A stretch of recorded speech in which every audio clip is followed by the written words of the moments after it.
In the video today, I will explain the overview of the order-to-cash or the sales process with the related accounting entries. For the procure-to-pay or purchasing process, I have already explained the most important parts in accounts payable and in integration between financial accounting and materials management in SAP S/4HANA. And I have organized all the videos in the right sequence in a playlist for accounts payable. I will leave you a link here. You can watch it if you are interested.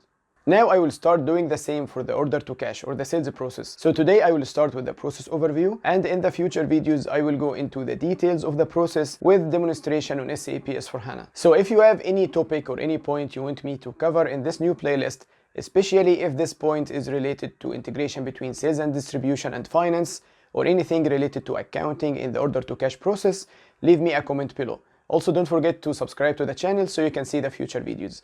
Let's go.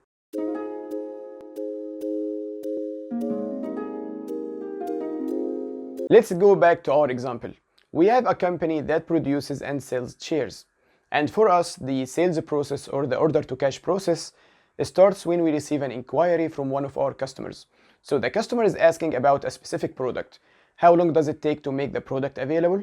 How long does it take to deliver the product? How much is it? Whether there are discounts or not? What are the payment terms? What are the shipping conditions? And so on. Then we respond to this inquiry with a quotation. So the quotation includes the answers to all the questions we received from the customer. Then if the customer is okay with our quotation, he will send us a purchase order.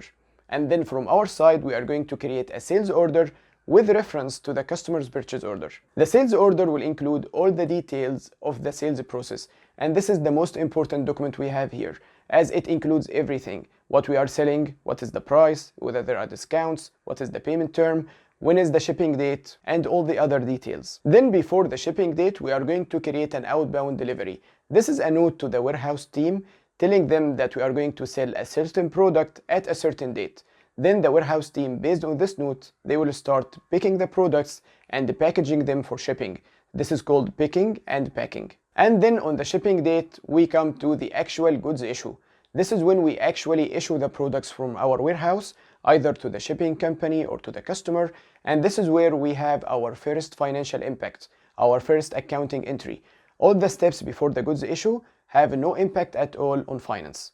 And the entry we have when we do the goods issue is a debit to cost of goods sold and a credit to the finished goods inventory. The financial entry can be different between different companies, but we will go into more details later. After the goods issue, we have billing. This is where we issue the billing document or the customer invoice.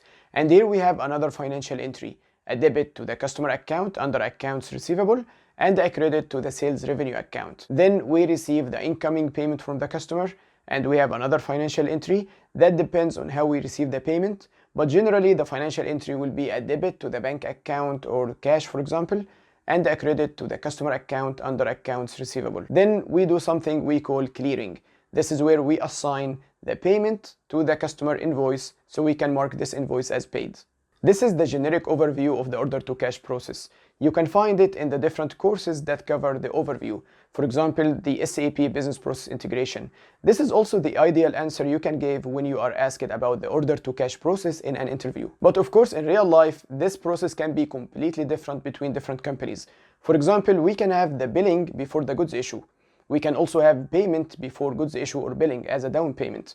And there are many different variations of this process. We will go into the different details in future videos. In the next videos, I'm going to demonstrate this process on SAP S/4HANA using SAP GUI and SAP Fiori. So don't forget to subscribe to the channel to see the new videos if you are interested. Thank you for watching, and I'll see you again soon.